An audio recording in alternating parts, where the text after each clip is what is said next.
All right, last week, the mayor of Lansing, Michigan, sparred with our own Tucker Carlson after he declared his city a sanctuary city.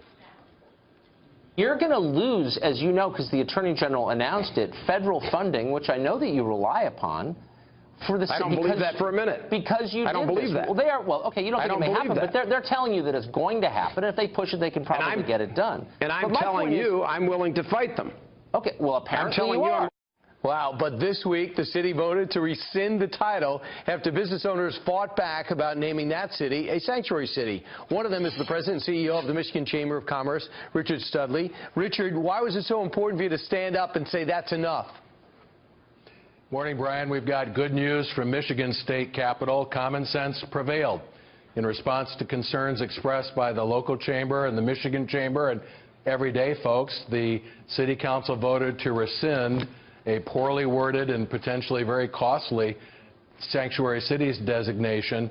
That sanctuary cities declaration could have cost the city of Lansing millions of dollars in state and federal funding. So we're glad that common sense prevailed. So, Richard, was it just the Attorney General saying we're going to take the funding away, or was something about the fact that it was a sanctuary city and there'd be city money and local money going to people that were here illegally?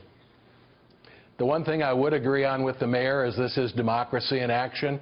I think that employers in our community were very surprised and disappointed with this. We expressed that concern directly to the mayor and city council. And frankly, a lot of everyday folks showed up at the city council meeting and said, what are you doing? Why would you put a target on the city? Why would you spend time on costly political statements when there are more important things to do that we can work on together?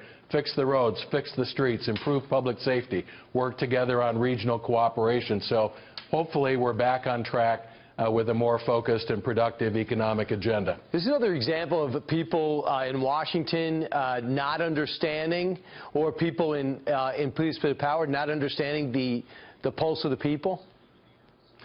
People of goodwill can have a difference of opinion about this issue, but it was pretty clear that a lot of people who were advocating for Lansing to become a sanctuary city don't live and work in the city. They came from outside the city and perhaps even from out of state. So I think there is a national agenda here.